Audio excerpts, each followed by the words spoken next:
What's up, guys? It's Dan Knight back with another video. I know it's been a while, but today I'm just going to show you basically the difference between mid-ladder and getting you to that next level.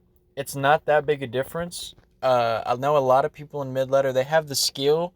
It's just this difference that I'm about to give you makes all that difference. Like it will literally be the difference between you winning and losing games, only because like I don't know how to explain it rather than showing you, but only because you're showing the opponent what you have when you really shouldn't until later. And I'll show you exactly what I mean by that. So let me slow this down. Point 0.5 just for the moment. I'll speed it up in a minute. I go archers. A lot of people, in fact, most of the Clash community, because there's a small percentage that are in Ultimate. And if you can get to Ultimate, even if you're not really a ranked player, you're a pretty good player, okay? Because you got to be all right. You got to be solid all around defense and offensively, and just knowing card cycles to be able to get to Ultimate in general. So the difference between, let's say, 6,500 and getting to that 7,500 is not laying Prince on Hog. Obviously, if I laid Prince on that Hog, I could have laid it earlier, one. So I could have kept that Hog from getting however many hits he's about to get. And I could have only made him get one hit. But the difference between me, or not me, but just the difference between mid-ladder and top ladder is I'm not going to guard that with the Prince. That is my that's one of my win conditions. I don't know if you'd call Prince a win condition, but I consider it one of my win conditions, especially against certain decks like this one. So I don't go Prince. I don't guard Prince. I play my game. I just eat the damage because that's a 4 elixir trade. He spent a 4 elixir Hog, and I spent 3 elixir archers, right? So I'm going to let that one archer take care of that Hog. That frees me up. That lets me know that I have this 1 elixir lead going into whatever happens after this Hog absolutely annihilates my tower. So I'm gonna start it. I'm gonna go Skeleton King on the opposite side because obviously I don't want him to be able to counter push with anything because I already took a lot of damage on that left side. He's gonna guard it. He's not really gonna guard it. He's just gonna cycle those archers in the back to get some damage on both sides, DPS on both sides. I instantly see that he's going to have to lay something else on that right side. That Archer and Ice Spirit isn't going to take care of anything. He lays Mega Knight. I instantly rush on the left side. That is so big because if I go back, I'll skip forward. If I go back to him laying this Hog, if I laid Prince on that, right, he would not cycle Archers and Ice Spirit in that back to guard whatever I laid with that Skeleton King. Let's just imagine this. I lay Prince on that Hog, right?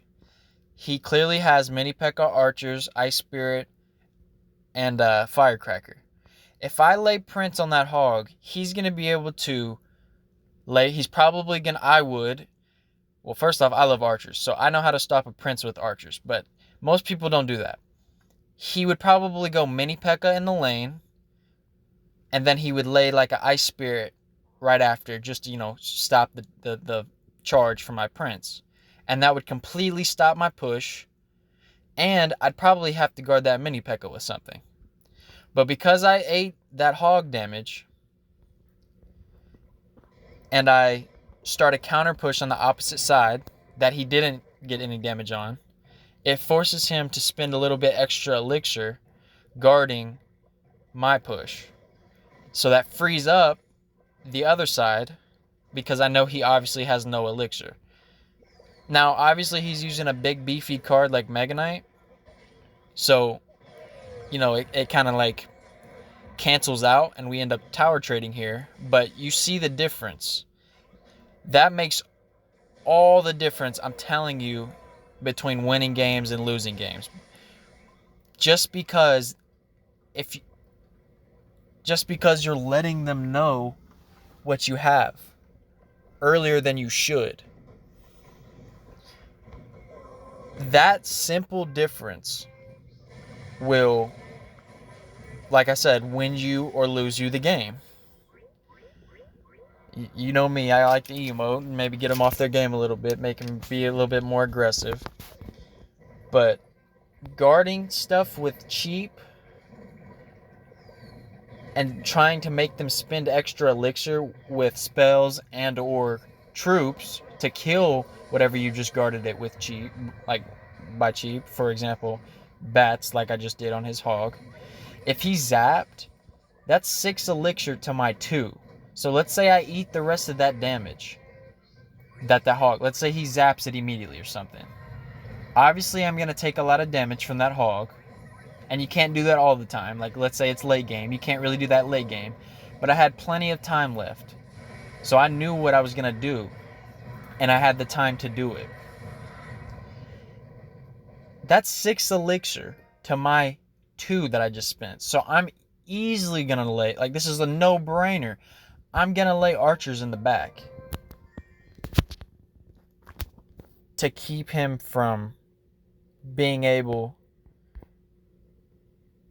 like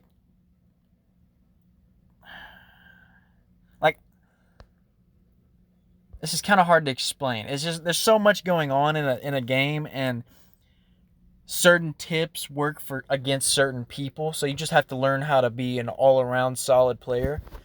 But that tip alone will win you so many games and allow you to move on to that next level and just see the game differently. And minor wall breakers is a really good deck to kind of learn that against, because I know wall breakers, they can do 1,000 damage if both of them are on one side.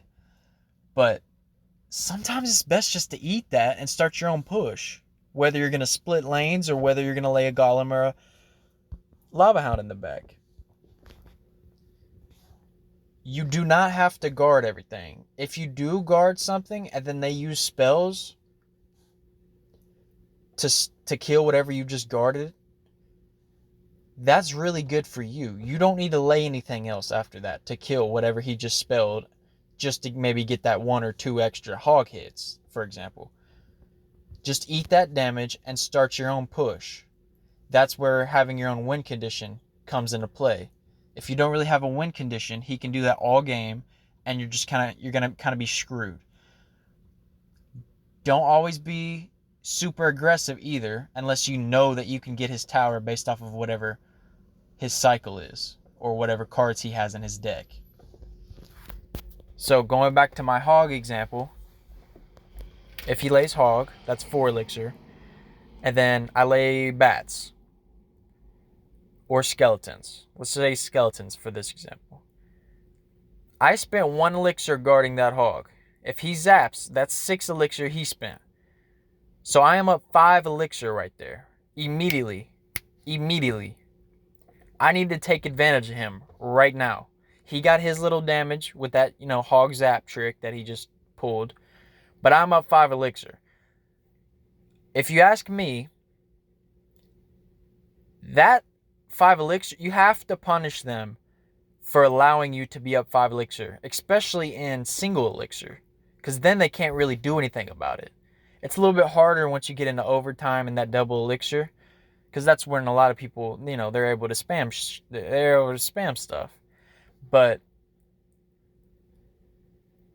you don't always have to rush. After, let's say I guarded with skeletons, he zaps it, boom, I'm up 5 elixir. You don't always have to rush immediately. For example, this deck, I would immediately lay archers in the back and try to start a split lane push, because I like getting archers in the back. I let them go. Once I get to 10 elixir, I don't want to leak any. So I'll probably go bats right where I laid archers, right behind my king tower. They'll both split, we're on the same page, right? I got an archer coming on one side on each side of the river. I got some bats, 3 bats coming on one side, 2 bats coming on the other. Then I'm going to lay skeleton king in front of that and prince on the other side. And because I was up 5 elixir, unless he just has the perfect cards to counter whatever I have, that five elixir, he let me get up on him in single elixir will absolutely ruin his day. You will probably get most of the tower on one side, and you will get a good amount of the tower on the other side.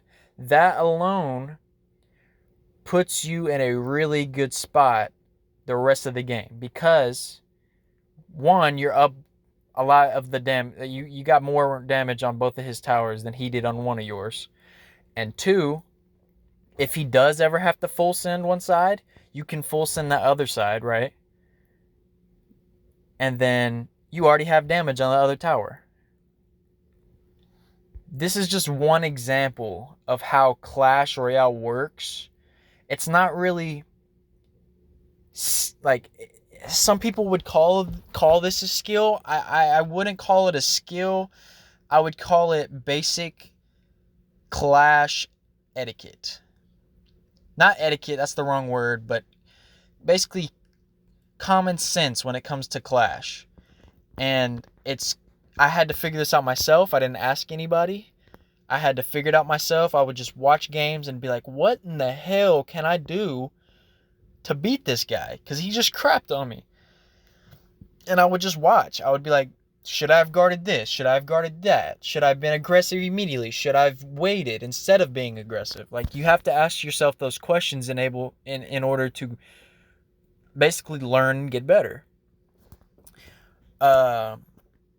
This is a really underrated tip. I've never seen even the best YouTubers on Clash that give tips, the top 10 things, most people don't know in Clash, or just anything.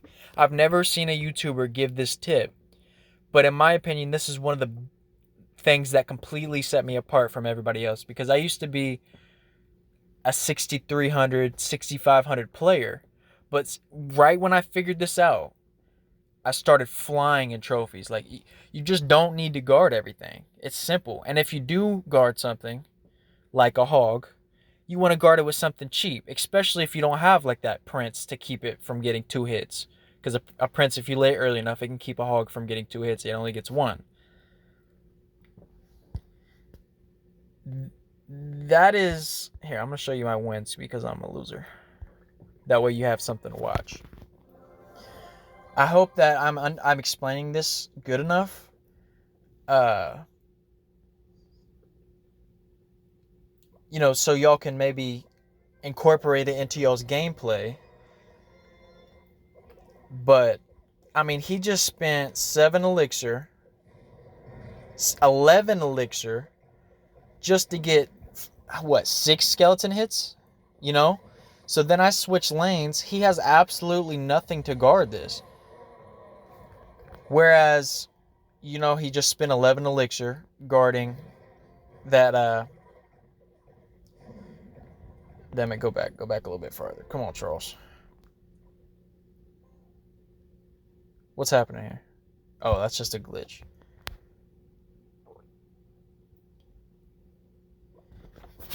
So he's going to spend 11 elixir. I don't know. He's about to fireball. Most people, this is all they're going to do, because I stopped it at this point, unless he has freeze. I instantly go opposite side. A lot of people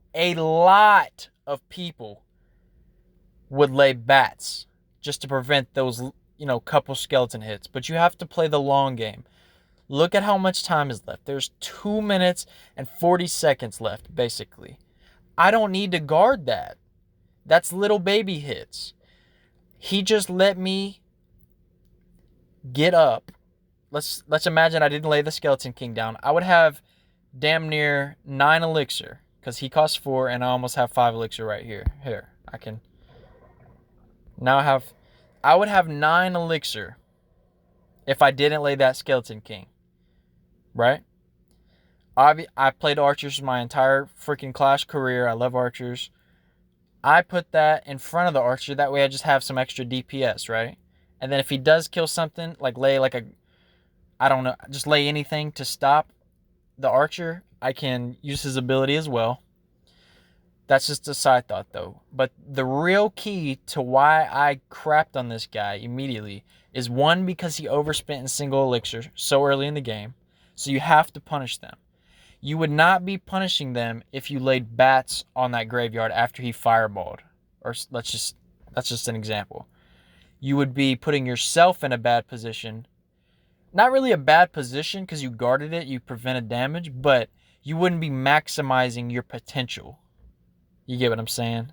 Because then you would probably have to go Skeleton King in front of that, and like to try to, save the bats, obviously. That way they're not a waste of bats, even though you used them on defense. You'd probably have to do that. Then he just lay, Valk, and then he might arrows or whatever the situation might be. I don't think he would be able to do that because he obviously fireballed and he spent way too much. But let's say he didn't fireball. I mean, he's in a solid position because then he would be able to guard whatever I had. He ruined his game because he overspent. You can also do that by overspending on defense. You guard something once, unless it's, like overtime or you're about to literally lose. There's like 20 seconds left or something. You don't overspend on defense. You eat the damage, especially if they use a spell like Fireball, like he just did. You eat whatever damage that you have to eat, and then you counter push, and it just completely screws so many people. I mean, this is what I'm talking about. Like, so that right tower is the most damage. That's kind of the one I'm going to be going for, and then the left tower that's just extra damage like that I got. So let's say he was able to rush my right tower and get it. He got it. He got my right tower. Boom, I only have 2 towers left. I could do that on that left side. Let's say he full sends on the right side. So he takes my right tower. I would obviously full send on the left side to get his left tower. That way I wouldn't be down. And then, I mean, he doesn't have any damage on my left tower. So I would be sitting pretty. I would have 1,800 damage to do on his right tower, while he would have 4,000 to do on my left tower. Do you get what I'm saying? So it just puts me in a really good position to win the game. You don't always have to be super aggressive. Just play the next round. Don't always play what you see on the field. Play the next play. Think ahead to the next play. What does he have next? Right? That's how you're going to put yourself in a really good position to win, and that's how you will win a lot of your games. Do not overspend on defense. Play solid all around, and count elixir to a certain point. You'll know when you'll have the advantage. You'll get that good at a certain point if you play Clash long enough, right?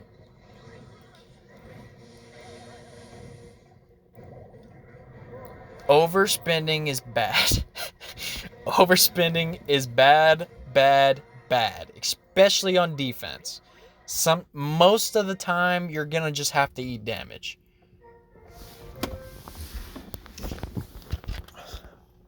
That is probably one of the best things that I've figured out about Clash Royale, and it's helped me so much. I get I'm only 1,000, into Ultimate Champion. I could be way higher. I just like to play. I mean, hell, I could probably show you my battle log. I've just been playing a lot of 2v2s, and hell, look at what I was playing in ladder. Like, I just don't care anymore. They kind of ruined the game, in my opinion, with level 15, because I know that they're just money grabbing at this point. They didn't used to be like this at all, and it kind of sucks to watch. I want the best for the game, but it's kind of going downhill, in my opinion. They knew that people didn't want level 15, and they did it anyway. The Evos aren't a bad idea, except some of them are kind of ridiculous, in my opinion, like the RG. I cannot stress to y'all enough how much I really hope that you understand, or that I explained this tip that I'm trying to give y'all well, because it will truly send you to the next level, or at least a couple hundred trophies up, because I know not everybody's maxed. Not everybody has max cards like I do. I mean, I'm not all maxed, but I have a lot more than most people. It's taken me a long time to get here. Yeah, it's taken me a long time to get here, so I kind of earned it, but still, I mean, even if you have one maxed deck, that's good, and that's all you need. I can't, I played one deck that was maxed forever until I just started, maxing out other cards. That's just how it is. You stick with a certain amount of cards, a well-rounded deck, and you just stick with it, and you figure it out. That's how I got so good with Archers, that's how I got so good with Skeleton Barrel, and that's how I got so good with Prince. Lightning and arrows or lightning and zap have always been my main spells to go to, and I just got really good with those. Do not overspend. Do not overspend. You will put yourself in a bad position, and you're going to have to outplay your opponent to get just not even ahead. You'll have to outplay your opponent just to get back where you were if you overspend. Okay? So if they overspend, just take it. Just take the damage. Try to minimize it, obviously. But just take the little bit of damage that they did because they overspent. They earned it. They overspent. They should get a little bit of damage. It makes sense. They suck if they overspend and they still don't get damage. Take your damage and move on to the next play. That alone, I promise, will send you to the next level. And you will see your gameplay and your win percentage improve so much. Guys, this is kind of a random video, I understand. But I was just playing some Clash for fun. And I've always thought about making a video like this and giving this tip just because it helped me, myself, so much. And it helped my gameplay and win percentage and trophies and all of that a lot. I hope this video helped y'all. If it did and you see improvements, please come back to the video, leave a like, comment, subscribe. I don't give a fuck. I appreciate you, even just for watching. Till the next one. Peace.